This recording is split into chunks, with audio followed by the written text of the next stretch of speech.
NectarzWithin, all about mind, life, and soul enhancement. Nice, man. And you were just talking about this diversification, everything. Very inspiring, and it's just an abstract moments there have been. But there was a nuance when you spoke about it that you try to connect your biology with music and your psychology with sastras, which is again ancient Indian, scientific methodologies. That means your diversified knowledge had helped you to give an not just a narrow view but a widened view. And what do you think such things? How did that help you in building your confidence? And what is your information or suggestion for people um, who are very much sometimes they are quite dull about their life, not able to do these things and that. So, what is your advice for them when they choose to be diversified and getting deep into it? Well, Kiran, diversification is within ourselves and it depends on the interest. Okay. Okay. So, whatever you take up should be taken up with interest. If it is not taken up with interest, it will be boring. If you're forced to study something, yes, it will be boring. But you take up anything with a passion and study, yes. Right? That will help you. So, anything done with passion will make you go deeper and deeper and deeper into the subject. That is one. And number two is you will have to look around something which gives you happiness. Just as a rose, you find a lot of thorns and a beautiful rose there. Again, there is an approach for that, either pessimistic or optimistic approach. There are people who say, this many thorns and there's a beautiful flower. Right? Okay. But I would say there's a beautiful flower amidst the thorns. So I would look at the flower and not the thorns. But people are there to look around the thorns and not the flower. So your life may be surrounded with full of problems.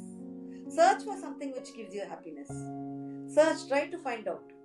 And if that anchors there in your head, if you just keep anchoring that in your head, that will give you all positivity. That will give you peace of mind. Forget about all the negative, go only to your positive aspect. That positive aspect may be anything, your passion, your dance, or your music, or listening to your music, Okay. or listening to your own music if you're a singer, anything, or gardening, cooking for ladies or men, whoever it is, cooking, writing, right? Do whatever gives you pleasure. Very nice. Even in the midst of your hectic problems, do something which gives you pleasure. That is the best relaxation for you. That will relax you. That will take you away from the problem and then relax your mind and make you think of your own problem in a different perspective. Eventually, we could work towards it and as we win. Okay. Got it. Yeah. So problems will always come with solutions. Okay. Problems will not come alone. Problems will always come with solutions. Okay. So picking up the solution for yourself is what you have to do. And when you're in a confused state of mind, you can never pick up the solution for your problem. So when you're in negative problem, deviate from that. Go to something which is totally unrelated. Okay. Concentrate on that. And then get back to your problem again. You'll have a different perspective. Your outlook will be different. You'll get a different answer for that. This is what I have personally experienced. Very nicely put. Like, you speak about the passion, and most of I would say almost 90-95% of people, we all have passion, but given to the obligations and the family situations, at least in the Indian circumstances, people are obliged to pick up a job which they are not happy with. And, but for certain people of this category, what is your advice and how could they still be confident enough how to just regain their self? So what is your inputs here? Kiran, regarding the job, there are certain extenuating situations where you will be the breadwinner. You have to earn and bring money to the family whether you like the job or not. You can't run the risk of leaving this job and getting another job or going for another Gotcha. job, mainly because you may not get another fear, with a fear that you may not get another job, right? Yeah. You either you are scared you will not get another job, or this job insecurity, or you just get used to that routine and you don't want to try anything new, right? So you are uncomfortable in certain jobs, but you're forced, since you're a breadwinner, you are forced to take up that job, and you are caught in such a web that you cannot come out of it. True. But that's okay. Again, there is some pleasure there. Again, there is some pleasure. Every cloud has a silver lining, right? Yeah. So even in the uncomfortable situations, you will have something which is comfortable. Maybe you can fish for compliments and ask for compliments. You can do something good and get a compliment from your boss, and that will be a booster. Number two, you may have an intimate friend in your present office who will share all your matters, right? That will be a plus point. And number three, for ladies, we are all fond of dressing. Okay. So, you groom yourself and go, and you have your own colleagues to say, this is nice, that is good, where did you pick it up, and all that. There you get a lot of comfort. So, not that the discomfort is always there in your workplace. In your workplace also, you do have certain, certain things which encourage you, which gives you happiness. Go behind that first. That will give you the energy. That will be the booster. That will give you the energy to work. And after that, you will really do well in your work. Like, you can't be pessimistic. See, every job, there's a problem in every job. Every job has its own plus and minus. Nobody is happy in a job he or she undertakes. There is something there which may, someone, it's not always a comfort zone. Sometimes there is a discomfort somewhere. Sometimes there's a lot of discomfort. So this area of discomfort varies from one person to another, or from one company to another. Okay. Thinking that X is good, you can't go to Y. True. Maybe Y may be better than X, or it may be worse than X. And after going to Y, there's no point in thinking that going back to X is better than staying in Y, right? True. So that decision making in life is very important. Be happy wherever you are. Okay. Make your zone comfortable. Okay. You may not have a comfort zone, but you can make your zone comfortable, right? Very true. Yeah. You can make your zone comfortable. In your zone, you can find out what gives you pleasure. And whatever gives you pleasure will be your cup of tea. Actually, very well said. Just yesterday, I was thinking a similar analogy in my mind. Be it whomsoever, there is a sense of autonomy and freedom in every work. It could be 15 hours work or so, but still, there is a smallest sense of freedom around you. So, using that freedom to our advantage and trying to do what we also like to do on top of it, like consider we have an ice cream, vanilla ice cream is full of, maybe that would be the job which we are forced to do or obligation, but there's always a cherry on top. It could be still Yes. small, but then we can still make that smallest space for us at any situation. That cherry will ensure the entire beauty of the ice cream, which is our work, our life. I was just thinking about it yesterday, and it is so surprising to find this similar idea from expert like you. Thank you so much. It's like a reaffirmation moment for me.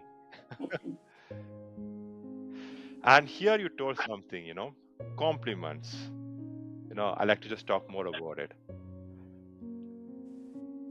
How big the compliments play a role, and appreciations. First thing you spoke about appreciation that you do for yourself. That's one side. And the compliments that you get externally. So something intrinsic or internalized, something externalized. So how this self-appreciation and the compliment from others help in the overall mental development of an individual, you could, of course, you have 10 big field of expertise. You can talk from the area of biology, spirituality, psychology, or sastras, or ancient history, whatsoever. You can just put everything and just give us a kind of kishti. Love to hear it. Compliments, what do I say? Kiran, compliments are just, what do you say? They are just small boosters. Okay. They are just small boosters that help you to motivate and do your work properly. Okay. You can't always expect compliments from others. True. Maybe Very true. good or bad. See, it may today my work may be up to my satisfaction, but it may not be up to my boss's satisfaction. Right? Exactly. So I can't expect a compliment for something or something which I have done well and which doesn't satisfy the other person or my higher authorities. So getting strokes from outside is an addict. Okay. It's an addiction. So that's temporary. So that's a temporary for you. Temporary. It's Okay. an addiction. Okay. You do everything and every time you expect somebody to compliment you, that's not good. That's not a healthy sign. That's not a healthy sign. I cook every day. But do you think I expect a compliment every day for my cooking? No. It goes on. The days it's extraordinarily good, I get a compliment telling it was very good. Okay. And that doesn't take me very high because every day I've been cooking probably. That day it was fine kind of stuff. So, you can't survive on compliments. If you start surviving on compliments, again, that's an addiction. And once you become an addict to that, you cannot live without compliments. Okay. And you will be down when somebody gives you a negative compliment. Okay. You always keep expecting only positive strokes. And when somebody gives you something negative, you will shrink. You won't be able to accept. So self-satisfaction is important. Okay. So here I would say. So that's what you mean, like, the internalized factor, the appreciation. Internalized. Yeah. Okay. Self-compliment is important. Okay. Your self-satisfaction is important. Your self-compliment is important. You do your best and you be satisfied with what you have done. Let others tell whatever they want, but you know you have done your best. Maybe your boss is not satisfied. That's okay if he's not satisfied. Maybe you will improve. Or you need some more improvement. Take it that way. Or have the satisfaction that you have done up to your level. So yes, this is your level. You know your limitations. I can't sing like P. Sushila or I can't sing like Chitra. But yes, I have done my best to sing. Yes, this is how I can sing. I know my limitations. This is how I can sing. I compliment myself because for my age, this is how I can sing. Right? So self-satisfaction is important. Self-satisfaction is important. We thrive by external compliments, no doubt. Yeah. But you should not be a slave to the external compliments. Very well said. Very well said. You cannot be, because you will be very disappointed if you don't get compliments every time you do something. True. Right? Tell yourself, yes, you have done your best. And yet if there's a compliment, fine. Be happy. There's no compliment yourself. You are there for you, right? You are your best friend. Who else is going to be your best friend other than yourself? True. You are your best friend. Talk to yourself and say, yeah, hats off, you have done it very well. Good. And this takes to the reference story, the first one, the 500 rupees note, which is the worth, right? Yes, people will say you are not okay, your singing is not well, your dancing is not well, your whatever it is. I know my worth, I can, I will do, I must. And this is my level, that's it. This is my limitation, I know my limitation. Let people talk whatever they want. It's like the 500 rupee note. Yeah. I know my worth. So it's like know thyself, know your strength, weakness, and you know your worth. And the key to unlock that unstoppable growth is knowing yourself and self-appreciation and self-satisfaction. Though the external feedbacks and compliments may add some value, but that's just temporary. Nicely put. Yes. Thank you, ma'am.